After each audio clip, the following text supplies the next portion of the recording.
In House of the Dragon, politics can be a strange business, one that gives rise to unique alliances. None seems to be more unlikely than watching Larry Strong, Matthew Needham, helping Aegon G. Tom Glencarney in his disabled state. Part of this might not be surprising, as Larry's has spent so much of his own life fighting against the way others perceive him, albeit in the most brutal manner possible.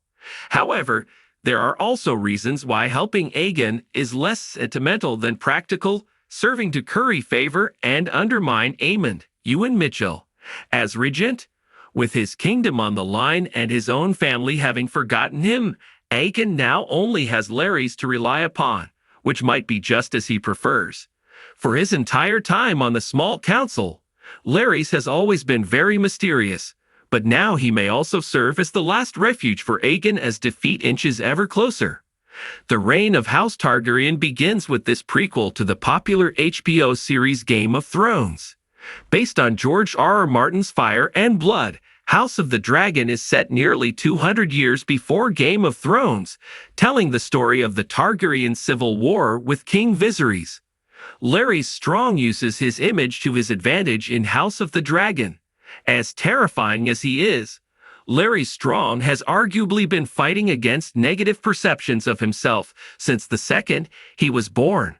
His father already viewed the deformity of his son as being an act of sorcery, and in a place as cursed as Harrenhal, he had some reason to feel paranoid about it.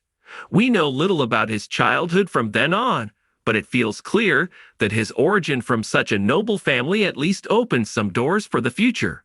With his club food, however, Larry's would have a much bigger challenge than most. Unlike the plight of Mysaria, Sonoya Mizuno, among the blacks, one driven primarily by class concerns, Larry's is always at a disadvantage, as his disability remains very noticeable. Since he is not physically intimidating, he has to find another way to make his potential advisors, both past and future. Larry's is unique. When we first meet him arranging the deaths of his father and brother, he seems as cold as Otto Hightower, Rhys whose own plans have recently turned into dust, through the use of sabotage rather than theatrical imagery. The only parallel to Larry's we have in Westeros might be Tyrion Lannister, Peter Dinklage, from the original show, who compensates for his dwarfism with witty jokes and pure charisma. Both are well aware that their disabilities cause them to be underestimated, but each uses them to different ends. Whereas Tyrion is funny and likable in the main series, Larry's instead seems to be a far more terrifying figure, often appearing nihilistic. This aura has arguably since become the feature that defines him to both the audience and other characters, showing just how successful this strategy has been for him. Unlike Mysaria, it would be a mistake to call Larry's a committed loyalist to the cause of the Greens, given that he has no fondness for their current claim to the throne.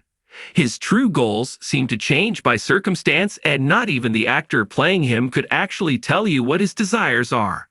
For so long, it seemed as if he just wanted chaos and death for its own sake, but his commitment towards Aegon makes us question that particular narrative. Larry Strong is not one for empathy, and he would almost drop Aegon in a heartbeat should he ever become a liability, but he certainly seems to feel something for the king at the moment. For one thing, there are clear political benefits to helping Aegon, which is inherently selfish where Larry's is concerned. As regent, Aemond already dislikes the Master of Whispers, and his reign is on the brink of collapse in the meantime, so gaining favor with Aegon might help elevate his position. In the 7th episode alone, Larry's is already starting to undermine Aemond, such as by refusing to inform him of the rumor regarding Seasmoke's claim of a new rider. Should the regency be deposed or Aemond be killed, Aegon might one day be able to reclaim his position of power, with Larry's at his side.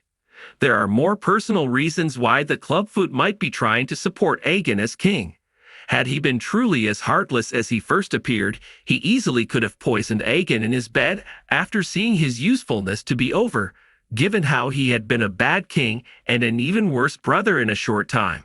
The fact that he does not and goes so far as to help him means he might feel some amount of sympathy for Aegon in his crippled state.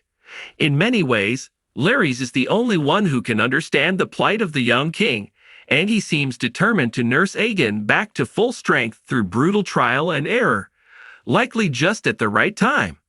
The alliance between Larry's and Aegon might seem an unlikely one, but it also could prove crucial to the young king and his survival.